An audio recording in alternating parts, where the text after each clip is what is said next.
Hi everyone, I'm Keisha, your host of Beauty and the Wise, the ultimate lifestyle and wellness podcast where we are redefining the narrative around what aging well looks like for the woman over 40.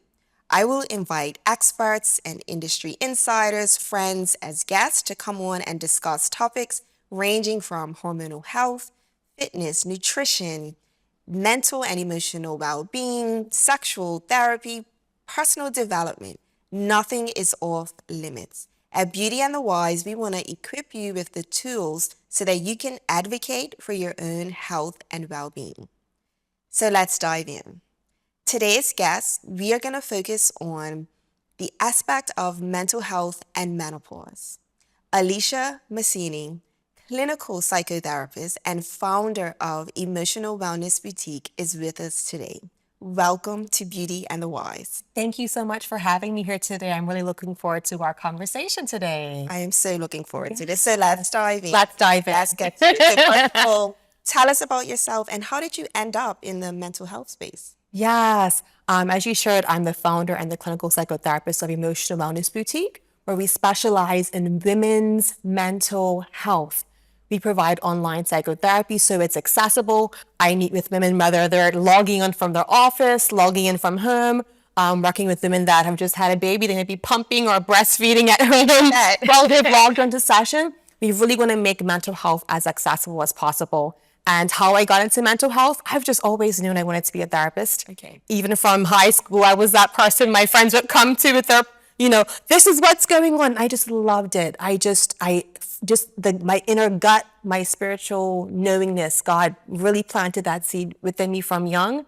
And so it's been no turning back. This is great. Yes. Okay, so as you see women, Yes. what would you say are some of the common mental health challenges that they are experiencing, especially during perimenopause and menopause? Some of the most common concerns that might come up are depression and anxiety. Sleep conditions and sleep disorders or challenges might come up. As you can imagine, night sweats, right? Hot flashes turning on at night. So that might cause difficulty falling asleep, staying asleep, or early waking. For when you're talking about anxiety and depression, there may be women that were already experiencing it. And then when the perimenopause or menopause stage comes in, it might actually increase your level of depression and anxiety. Or you might have women that experience it for the first time. So they've never experienced it. And somebody will come to me saying, I've never had, this is the first time I've experienced this. What is going on? And so we get to have a conversation about how it's possible that their menopausal symptoms may be igniting these symptoms of depression or anxiety. And I think that takes me to my next question. Yeah. Like, how can women, what do they need to look for? What would indicate that they're struggling with anxiety, for example, or depression? Yes. So common symptoms of depression would look like sadness, hopelessness. As it relates to menopause, this is how my life is always going to be now, right? A sense of loss of zest or interest in things that they previously were engaged in. So it's hard to find happiness and joy. Exhaustion, fatigue, right? Also even cognitive fog, where it's hard to focus, memory challenges. And with the anxiety, it can sound like fear, worry. My mind is churning and I just can't shut it off. There might be somatic complaints, so they may have panic attacks or tightness in their chest, or stomach is kind of butterflies, or so like physical sensations, somatic complaints in regarding to anxiety. And with both, they actually might also feel more irritable. Oh, yes. Yeah. Absolutely. Lack of sleep and everything else. So, right? A bit more irritable and a bit more angry even. Okay. Right? Okay. So those are some of the most common symptoms that might come up. Okay. So how make the connection between hormonal changes and mental health? Like, how do I make that connection that I need to come and see you? I love it. So hormones are, in essence, chemical messengers that move through our bloodstream, right? So when there are changes in our hormone levels, it impacts changes in our neurotransmitters. It can alter that. And that can impact impact or interact with our mood very directly, right? So think about stages in a woman's life where there may be changes in hormone. Yes. Period first coming on. Absolutely. Right? Menstruation's coming on the scenes. Pregnancy, postpartum, perimenopause, and menopause, right? Yes. There are times in their life where we have these ebbs and flows in our hormones, in our body, right? That can impact our mental health. So it's important to be mindful of these changes so that we get access to help and support when we need it. Absolutely, absolutely. And not only that, but on the flip side, the mental health or support that those that are supporting us also need. Absolutely. Absolutely. So in this journey, it's important for, as we're learning about our mental health and even what menopause looks like, it's important that our partners, those that are close to us, also kind of join this journey. And we can, as we're learning, provide them with some information or send them information so that they can be tuned in and aware of how these changes in our body might be impacting how we're showing up in relationship to them. Absolutely. Okay, so how do you approach this woman that is overwhelmed? She's overwhelmed with what she's feeling in regards physical and emotional, just like you said. How do you approach women working with them in that sense? I really want to slow down and support women with finding self-compassion. Okay. Right? Surrendering to these changes rather than trying to tussle with and force ourselves into fitting the molds that we used to be. Yes. Right? So there may be things that you used to do right now that are more arduous and challenging and exhausting. So how are we talking to ourselves as we're going through this? I really like the model of acceptance and commitment therapy, right? What do we do and how do we move when we can't control what is going on? How do we move and what do we do when we cannot control what is going on? Okay. Right? So rather than pushing back on this sensation, we ride the waves. Okay. Right? So if you think about it, when a woman is giving birth vaginally, right? When she's experiencing those sensations, pains, right? They'll often try to support women with, rather than trying to push back on it, breathe. Yes. Find acceptance with what is. And as you find acceptance with what is, then you're actually able to move through the journey with a lot more grace and a lot more ease. Okay. Right? So we try to approach that same mind frame, right? There'll be feelings and sensations that come and go as I'm in this journey. Exactly. Right? And I breathe through it, I move through it, I wrap myself with compassion as I move through the journey. And for some women, that element of self-compassion can be new. Yes, exactly. I mean, we're our worst critic. Yeah. And so I like to slow down a minute and ask them, what does their inner dialogue sound like? What is the tone of voice that you have internally when you're talking to yourself? Yeah. Is it harsh? Is it soft? Is it nurturing? Is it demanding? Right? So I'm actively having a hot flash and I'm saying to myself, oh, this thing again, girl, get it under control. Get a grip, girl. Not right now. Right? Or, yeah, here it is. There's a difference. Right? There's a difference. Okay, I can flow with it as it comes and goes. So mindfully moving through the sensations. Okay, I love that. I really do. I love that. I love that. When I had a look through your website, Yes. and I want to make sure I get this right. Sure. You mentioned evidence-based integrative approach to mental health. Yes. So what does this look like, and how is it effective for women, especially women over 40? Yes. So as a certified integrative mental health practitioner means that we look at mental health comprehensively. Okay. Right? We look at the way that you're living your everyday life, right? So I often make both mind and body recommendations, of course, staying within my scope of training. So for example, with a woman that has menopause, we would look at like assessments. First of all, like what are you experiencing clinically so that we can kind of get a sense if you're having high levels of depression or anxiety or those elements so that we can provide the correct support. We may provide cognitive behavioral therapy, which is one of the most, like the gold standard, especially for supporting women with menopause, depression, and anxiety. So what are your thoughts? Right? As you're experiencing these changes and sensations, what are the words that you're saying to yourself? Every cell in your body is listening to the words that you say to yourself. Absolutely. Okay. So what does your self-talk sound like? And how does it impact the way you feel and the way that you move? Okay. Right? That also looks like including mindfulness. Which we hear so much about. Yes. Being present in this very moment, rather than being fearful that, oh goodness, my future is going to consistently look like this stage that I'm in right now. Like this, like rather than looking at menopause as a transitionary stage, I'm fearful of, oh my gosh, this is how the rest of my life is going to be. Okay. Mindfulness says I come to the present moment. I'm not stuck in the past. I'm not fearful of the future. Okay. Right? I got it. So using mindfulness, or using cognitive behavioral therapy as it relates to the mind, and even meditation, right? For some women, that might look like finding stillness and quietness. For some women that might have Christian background, that might look like biblical meditation, where they're listening to scripture and things of that nature to kind of ground themselves. For some women that have a hard time sitting in stillness, moving meditation, we're walking, we're stretching, right? We're breathing. And that kind of segues into the body approaches. So I might be making recommendations to women to meet with a clinical nutritionist, right? Because the brain gut connection, right? There's a biodirectional element there. Absolutely. So they may be talking with their clinical nutritionist with eating food for your mood. Yes. Right?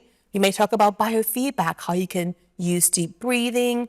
And you know these watches that a lot of people have that track your heart rate? Yep. You got one. Yes. Biofeedback is on your wrist. Right? So how to use deep breathing to check in with your heart rate and all of these things to calm yourself down. We talk about stretching and deep breathing, acupressure, acupuncture, right? Again, engaging with those practitioners. So we talk about all these ways in which we can care for our holistic health. Yes. As a way of helping and supporting our mental health and our menopausal symptoms really simultaneously. 2 for 1. Exactly. 2 for 1. We're multidimensional, so there you go. Yes, maximum benefit.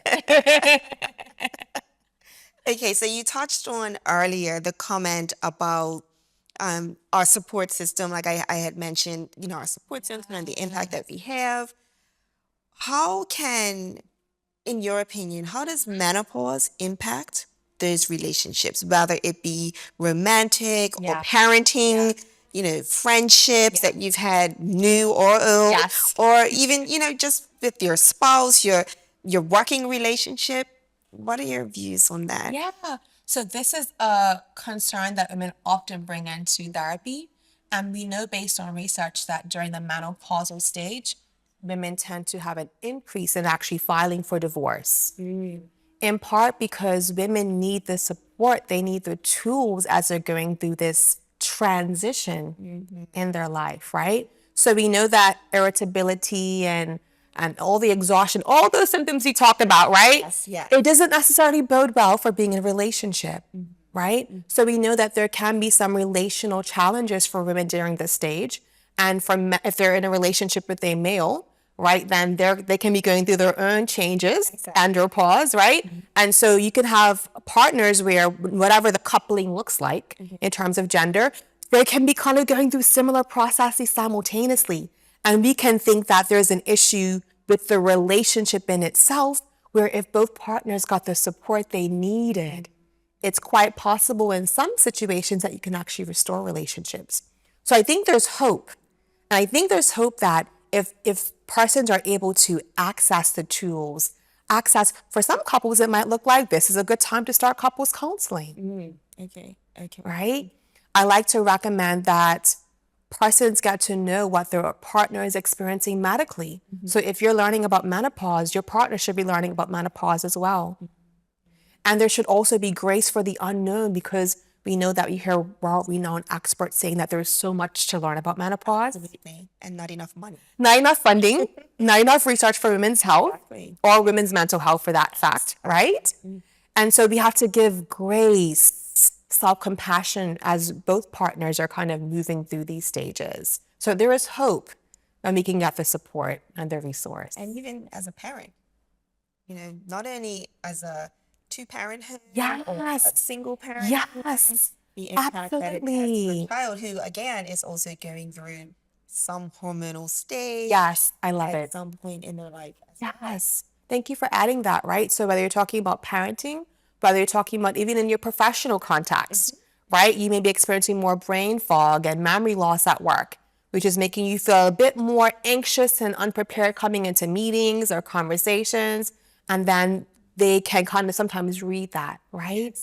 And so that's why these mindfulness approaches, staying in the present moment, grounding ourselves, giving ourselves compassion, will allow us to more gracefully approach whatever relationship we're moving in. Yeah, and I think it's very important, especially in the workplace, for these particular women are reaching a stage in their careers. They're climbing a ladder, they've climbed it, Yes. they're, whatever it is, Yeah. they're at a particular point in their career. Yeah. And now you're talking about, I have to present in a board meeting and I forget what I'm supposed to be talking about. Or, especially if I've been doing it for, number of years. Yeah. Now I can't even remember my messaging in front of everyone. They're not alone. Yeah. You're not alone. And their symptoms don't have to remain as it is, because there's Exactly. research that shows, for example, with mindfulness, it can actually ease some of these menopausal symptoms, including sleeping challenges, right? And so sometimes you can feel like I can just muscle my way through this thing. Yeah. I can figure it out on my own. I can just force myself to maneuver through it. You don't have to. You don't have to. You You don't, don't have to do it alone. There is resource, there is support, and women are worthy of safe spaces to land. Yes. And I guess you're absolutely right. For these women that are balancing Yes. these crazy pressured careers, Yes. family life, Yes. hormonal transformations, trying to prioritize mental health. It's important. It's key. Yes, it is. Yes, it is. It is. It is. Okay. So before I get to any of my last questions, is there anything else you want to touch on that we haven't brought up yet? Yeah, I kind of want to dive exactly where you're going, which is how do busy women fit it in? Yes. Right? Absolutely. Because sometimes listeners can hear this and they can say, okay, so then where do I go? Where do I start? I like to encourage women to start small. Small and accessible. Okay. And repeating that small and accessible act over and over. For some women, it might sound like before you step out of bed, playing a 10-minute mindfulness, meditation, whatever it is, to kind of ground themselves before they start their day, setting the intentions before they start the day. For some women, it might be doing a gratitude journal, which there's research in how that can support reducing depression, right? For some women, it's starting movement, right? It may be taking a lunch break for a change. Yes. Away from your desk. Away from the desk, going outside, sitting in the sun. Sitting in the sun has a positive impact on our mental health. Yes. And for the busy moms, as you're talking about, it can look like incorporating mental health practices into your family life. Oh, yes, absolutely. So that we're also passing these tools on to the next generation. So it can sound like what we do in my home. Yoga mats out, guys. We're stretching and breathing. Yoga mats out, part of our evening routine, right? It can look like doing wellness walks as a family. It can look like journaling. The kids are doing their own coloring and you're sitting on your couch and you're doing your own journaling time there, right? So finding small pockets to find wellness, even collectively, can help to remove some barriers. And I want to say, what is a narrative that women are saying to themselves regarding why they can't? Because we often walk into this conversation saying, I don't have the time. Yes. But if our kid has a need, we will make the time. Exactly. If our company has a need, or boss has a need, partner has a need, we will unlock doors for everyone but ourselves. We are worthy of receiving. Absolutely. We are worthy of prioritization. We are worthy of setting boundaries so that we can allow for these wellness practices to flow in our everyday life. Absolutely. Oh my gosh. Yes. And I think which is leading me to my last question about how can women reclaim this healthy connection with their bodies, with all these changes? How can they make that connection? Yes, I think that we often hear this negative framework around menopause. It seems like it's the end of the story, the end of the road, because that's the communication that often occurs, right? Absolutely. But when you talk to women that are actually finding spaces for joy in this journey, what you can often hear from women is, oh, thank God, no more period. I'm so tired of the red monster. No more time, no more pregnancy pills, because for some women that can impact their mental health. Sex without risk of pregnancy. Oh, fabulous. Enjoyment. I am done with birthing. I do not want another kid. Right? So there are actually pockets of joy, benefit that also accompany this journey. Also, based on research, we know that there is something called the post-menopausal zest. Okay. Right? Ooh, research. Women 50 and over have been linked to increased confidence on the other end of this. Okay. Right? Increased boundary. Oh, yeah. Oh, I'm deserving. Look, I put in all these decades helping y'all. It's my turn. Exactly. They're unapologetically pursuing what they need. Yes. There's also research that shows that sex life improves as women ages, as we become more in tune with our body and more cognizant that we are worthy of pleasure. Yes. And so I think part of this journey is reclaiming how we approach it, reducing the stigma around menopause. And so I'm happy to see Haley Barry as a spokesperson. Absolutely. I'm in love. Yes. Absolutely. Yes. Right? This vivacious, energetic, beautiful, glowy woman is like, yeah, me too. Right? So And so open about it. And so Every aspect of it. yes. So reshifting the way that we look at it, even recognizing that part of the lens that we hold over this isn't our own. It's a very Western perspective of aging. Yes. In many African, indigenous cultures, women that are aging and moving through these changes in life are revered. They are honored. They have high status in their community. They have wisdom flowing from their bodies. They have stormed decades of life. They have so much to tap into, and their communities appreciate that. So particularly as women that have this kind of African ancestry, we got to reclaim a different model of aging. Okay. Right? Yes. And I've been even hearing about women throwing these menopausal parties. The same way how we celebrate women when they come into menstruation. Yes. And they're moving into I think it's called quinceañeras. Yes. Right? We honor these girls coming into womanhood. We honor women when they're pregnant. Right? Bringing life. We have baby showers. Exactly. Menopause, why not? You're right. Why not? We're moving into a different stage. It's not the end.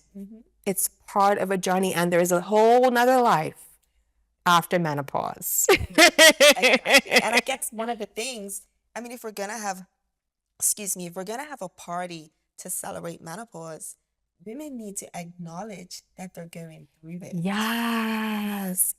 I love that. We need to honor what we're going through. We need to tell ourselves the truth. And I think part of taking the stigma away from menopause, that's why I'm thanking you so much for this conversation, is it helps to normalize these conversations. So when we say through a celebration, we're not trying to just have this toxic positivity approach where we're not honoring the challenges that come with menopause. But I like this idea of a parts of me activity, right? Part of me is happy that I'm done with this period. Part of me is exhausted. My sleep is really challenged right now. Part of me is being able to identify all the parts of you as you go through this journey. So it's not black or white. It's not good nor bad. It's just varied. Yes. Right? It's dynamic. Exactly. Yeah. I love it. I love that. I love that. And again, like you said, you're just opening up this awareness. You're just expanding it a little bit more and taking a different perspective. That's right. That's right. That's right. That's part of the cognitive behavioral lens, right? Is my view on aging, my view on menopause will impact how I move through menopause. So there's such a thing called a self-fulfilling prophecy, right? So if I tell myself this is the end of the road for me, Yes. my choices will line up with what I tell myself.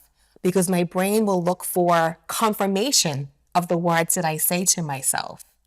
So if I in turn say, this is not the end, I will acknowledge the waves as I feel it, but if I can reframe how I approach it, I can reframe how I walk through it, how I move through it, how I dance through it, how I breathe through it. Yes, I love it. I love it. So how can people get in contact with you? How can people who are struggling, they don't even know where to begin. Yes, yes. How can they get in contact with you, and what does working with you look like? Yeah, absolutely. I also want to say that accessing mental health isn't only necessary when you're in crisis mode. The same way how women go to a personal trainer, not because there's something wrong with their body, but because they want to care for their body, that we as practitioners are accessible if you want to care for your mental health, not because there's something wrong with your mental health. So I always want to distinguish that. Women don't have to come in just in crisis mode. Emotionalwellnessboutique.com is my website. I provide psychotherapy to women in general online, so it's accessible.